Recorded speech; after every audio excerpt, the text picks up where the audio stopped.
Welcome to the overview of our Milestone 1 circuit.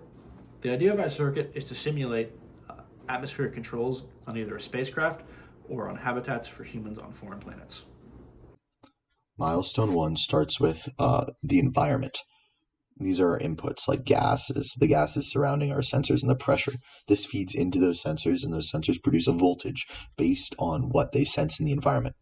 We feed this raw voltage into an amplifier and then some indication LEDs to make sure that our sensors are working. For Milestone 1, our sensors are just a couple potentiometers, but it's still important to include this part for what we implement later on.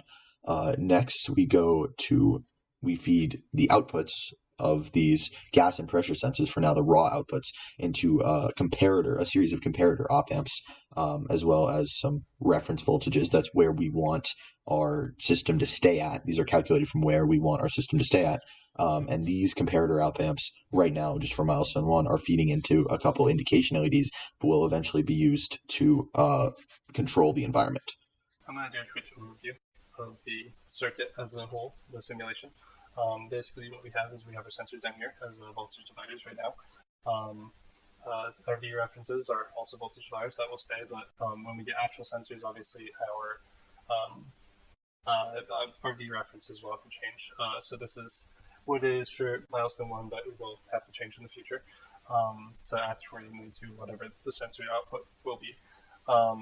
We have some amplifiers down here that are just basically test LEDs of are we getting output or not. This will matter more when we have actual sensors.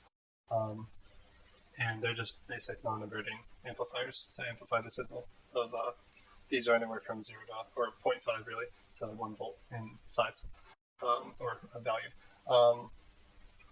We have a pressure window comparator up here for pressure. We care about being in a range. We have a min and max value for O2. We decided not to use we decided not to use a window comparator for this because of the use cases that these are going to be used for, and a CO2 max comparator. Yep, I will go into everything more in depth in a couple more videos. We have our input voltages down here, 0.8 volts, 0.6 volts, and 0.4 volts, or 0.35 volts. As a result, if we look at pressure window comparator first, we are below our pressure max that we set and above our pressure min.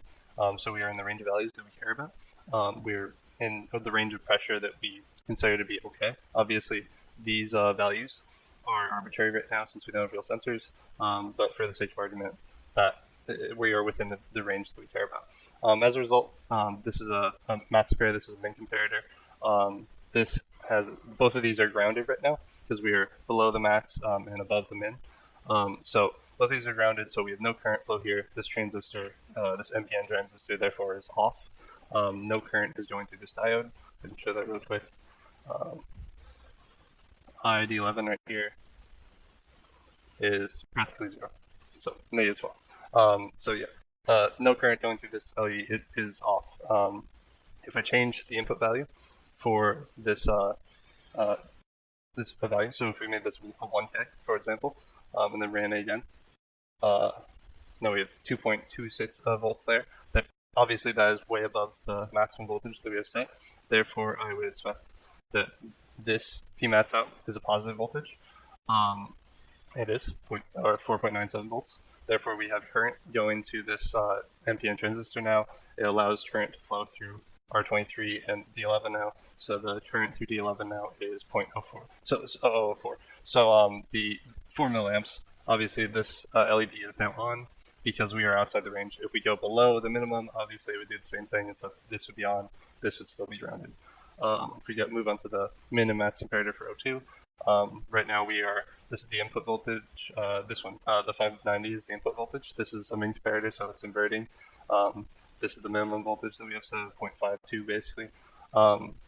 Since we are above the minimum, then we are in a good place. We want to be above the minimum. So this is a negative voltage below. It turns on D7. This is just a bi LED. It would turn on if we were below the minimum we have set. Then obviously it would turn on D6. Max comparator is the same idea but opposite. So we are below the maximum value of 0.75 volts that we have set. So we also have an A voltage here. It turns on D13. If we were above the maximum voltage, then we would have D11 or D12, I mean. And CO2 comparator is also a maximum comparator, or non-inverting. And therefore, right now we are below it. All the values here for the sensors are what we would consider to be in a good place. So we are below the CO2 max that we have set of 0.45. Therefore, this is V low, and V9 would be on. These amplifiers at the bottom are just indicator LEDs, basically. If we get voltage out of these sensors, then these will turn on. Obviously, this doesn't make a ton of sense right now, since our sensors are really just voltage dividers. Once we have actual sensors, these indicator LEDs will make more sense. First, we're going to give a general overview of it. Right here is 3 potentiometers simulating an oxygen sensor, a CO2 sensor, and a pressure sensor. Here is a series of resistors that give us reference voltages, and those are run into these comparators. This board is for oxygen, this board is for CO2, and this board is for pressure. For power, we have 2 analog discoveries. The first is here, and the second is here. Both of them are supplying plus and minus 5 volts for the circuit.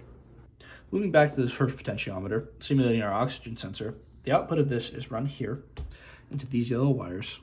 First into an op amp here to see activity. As I turn up the sensor, the LED begins to glow. And then in these 2 comparators, one inverting, one non-inverting. Right now, because both these LEDs are on, we know we're both below both thresholds. We don't want to have too little oxygen, so we want to be in the in-between zone, where this LED is on and this one is off. We also don't want too much oxygen, which is if the sensor goes too high, both these LEDs are on, which means there's too much oxygen. Taking a look at our second sensor here, simulating CO2. Because CO2 only has a maximum threshold that's okay, we only have one comparator in the circuit. As I turn this dial up, we've crossed the threshold already. It's relatively low, which means we have too much CO2, and the activity light has lit. Our last potentiometer is simulating a pressure sensor, so we know the total amount of gas in the system. Like the other boards, first there's an amplifier that tells us if there's activity on the sensor. As it starts to turn up, we get activity on the LED. Then there are 2 comparators, one inverting, that run into each other and then into a transistor. If we're outside the correct window, the LED turns on. Right now we're below. As we turn the potentiometer up, the LED will turn off. And then if we keep going, it'll turn back on. The biggest issue we ran into when we were doing all of our Omega Lab stuff. Obviously, we have a lot of things here that require power, not just these voltage fires, but also all of the comparators and amplifiers, everything there. They all require power. And the biggest issue we ran into was supplying enough from the analog discovery in the real world experiment. The way that we fixed that, the easiest way that we defined was just to put 2 analog discoveries together, ground them together, and just therefore you have more current, because a single analog discovery really doesn't supply that much current. It's only like half an amp. And one solution that we could do in the future is obviously you can get a barrel connector for the analog discovery. If you do that, then we can get, I think, all the way up to like 2 amps from a single analog discovery. Obviously, we don't want to be using that much power, but it will allow us to do things with 1 analog discovery rather than 2. Not that it was that big of an issue, but that was really the only issue we ran into. Everything else, these are pretty simple logic circuits. Our design for Milestone 2 has 3 main parts. First of all, we will be going back into our Milestone 1 design and attempting to implement the sensors that I originally mentioned we were replacing with potentiometers. So acquiring those sensors and implementing them into the circuit is the first big part of our Milestone 2. And then to accommodate having actual sensors which react to things like noise and noise in the environment, we need some sort of control. And so we were thinking about using a passive filter, but for now we are just implementing a timer to make sure that the fluctuations in voltage from the gas and pressure sensors don't get ridiculous. And this will be important for the next part of our milestone, which is implementing an analog to digital converter, which will feed into our solenoids, which are basically what we use to control the valves on the compressed air, which are what allows us to control the percentages of gases in the environment. And that is our milestone 2.